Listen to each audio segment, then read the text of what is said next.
अवधूत चिंतन श्री गुरुदेव दत्त श्री स्वामी समर्थ. नमस्कार मंडळी, मी प्रियांका आणि तुम्ही पाहताय भक्तीची शक्ती या यूट्यूब वाहिनीवरील आजचा महत्त्वपूर्ण भाग. तर बघा, आज आहे सोमवती अमावस्या. तर ह्या अमावस्येला तुम्ही जे काही पुण्यकर्म कराल, जे काही घरामध्ये उपाय कराल, तर ते उपाय अतिशय फलदायी आहेत आणि हे 60 वर्षापर्यंत तुमच्यासोबत हे उपाय राहणार आहेत. तर ह्याचं पुण्यफळ तुम्हाला मिळणार आहे, कारण की ही अमावस्या जी आहे तर तब्बल 60 वर्षांनी अधिक मास आणि सोमवती असं दुर्घ शर्करा योग मिळून आलेला आहे. म्हणजेच काय, भगवान महादेव आणि भगवान विष्णू ह्या दोन्हींचं एकत्रित आपल्याला आशीर्वाद प्राप्त होणार आहे. म्हणजे तुम्ही कोणतीही सेवा, कोणताही उपाय जर कराल तर तुम्हाला ह्याचं 60 वर्ष पुण्यफळ लाभणार आहे. म्हणून कोणताही उपाय करताना मनामध्ये फक्त सकारात्मक विचार करा.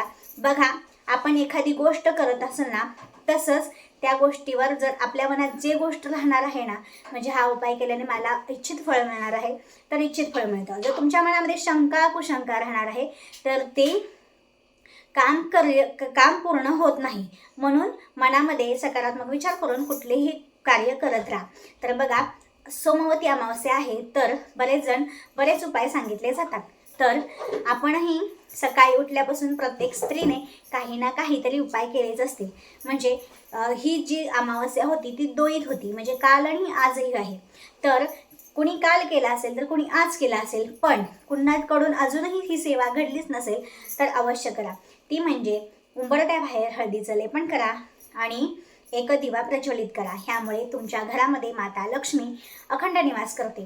त्याचबरोबर जर तो दिवा तुम्ही दक्षिणेकडे तोंड करून लावलात तर ते पितृंच्या शांतीसाठी असतं, तर पितृंच्या आत्म्यास शांती लागते. त्याचबरोबर एक महत्त्वाचा पिवळ्या मोहरीचा आपल्याला उपाय करायचा आहे. तर आपल्यासाठी आपण जे एखादं कार्य जेव्हा करत असतो तेव्हा आपल्याला जसा देवांचा आशीर्वाद आपल्याला गरजेचा असतो, तसाच आपल्या पितरांचा सुद्धा आपल्याला आशीर्वाद खूप महत्त्वाचा असतो. तर आपल्या पितरांच्या मनाची शांती, तृप्ती असणे खूप गरजेचं असतं. तर पितृशांती आहेत का, पितृ अशांत आहेत हे मी आधी सांगितलं. ते कसं ओळखायचं, म्हणजे आता बघा, ह्या 2 दिवसाच्या काळामध्ये तुम्हाला तुमच्या घरावर असं अचानकच नवरा बायकोचं सहजमध्ये बोलत चालत भांडण झालं असेल, वादविवाद झाला असेल, किंवा घरामध्ये सासू सुनेमध्ये कटकट झाली असेल, तर समजून जा तुमच्या घरावरती पितरांचा दोष आहे. तर हा दोष निर्मूलन कसा करायचा, तर बघा, तुम्ही पिंपळाच्या झाडाला जलाभिषेक करायचा आहे. म्हणजे पाणी अर्पण करायचं आहे. तर त्या पाण्यामध्ये तुम्हाला कच्चं दूध, साखर आणि काळे तीळ घालून हे पाणी अर्पण करायचं आहे. तर हे पाणी अर्पण करताना ओम पितृभ्यो नमः हा मंत्राचा जप करायचा आहे. आणि त्याचबरोबर आपल्या अवतीभोवती जी काही नकारात्मक ऊर्जा असते ती जळून भस्मसात करण्यासाठी आपल्याला एक छोटासा उपाय करायचा आहे. तो म्हणजे आपल्याला कापूर घ्यायचा आहे आणि पिवळी मोहरी घ्यायची आहे. ही प्रज्वलित करायची आहे आणि ओम पितृभ्यो नमः आणि ओम नमो भगवते वासुदेवाय नमः ह्या मंत्राचा जप करायचा आहे. आणि तो कापुरासोबत ती पिवळी मोहरी प्रज्वलित करून टाकायची आहे. यामुळे आपल्यावरती, आपल्या भोवती असलेली जी काही नकारात्मक शक्ती आहे, नकारात्मक ऊर्जा आहे, ती दूर होते. त्याचबरोबर तुम्ही पिंपळाच्या झाडाला 11 प्रदक्षिणा घालायच्या आहेत आणि पितरांच्या शांतीसाठीच आपल्याला हे करायचं आहे. तर ओम पितृभ्यो नमः हा मंत्र अवश्य जप करा.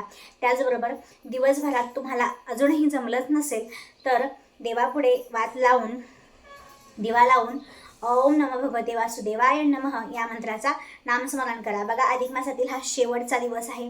तर ह्या दिवशी तुम्ही तुमच्या देवघराजवळ 33 वातींचा दीप प्रज्वलित करू शकता किंवा 33 कणकेचे दिवे लावू शकता. यामुळे दीपदानाचं तुम्हाला पुण्यफळ लाभणार आहे.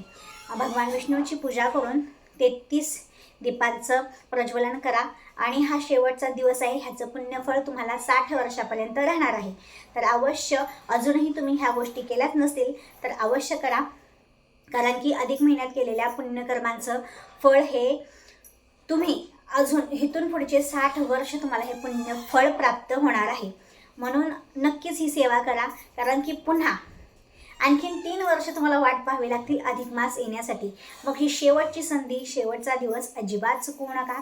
नक्कीच ही सेवा करा. त्याचबरोबर दही भाताची शिंदळण करा घराच्या अवतीभोवती जे काही जीवाश्म असतात, मुंगी कीटक काहीही, ते आपल्या पितृच्या रूपाने आपल्या अवतीभोवती आपल्या घराभोवती येत असतात. तर त्यांच्यासाठीच हे आपलं त्यांच्या शांतीसाठीच आपल्याला हे दही भाताची शिंतळण करायची आहे. तर अवश्य हा पिवळ्या मोहरीचा उपाय करा, ज्यामुळे तुमच्या घरातील नकारात्मक शक्ती जी आहे ती कायमची दूर होणार आहे. तर पुन्हा भेटू पुढच्या माहितीपूर्ण व्हिडिओमध्ये. तोपर्यंत नमस्कार. श्री स्वामी समर्थ. जय जय स्वामी समर्थ.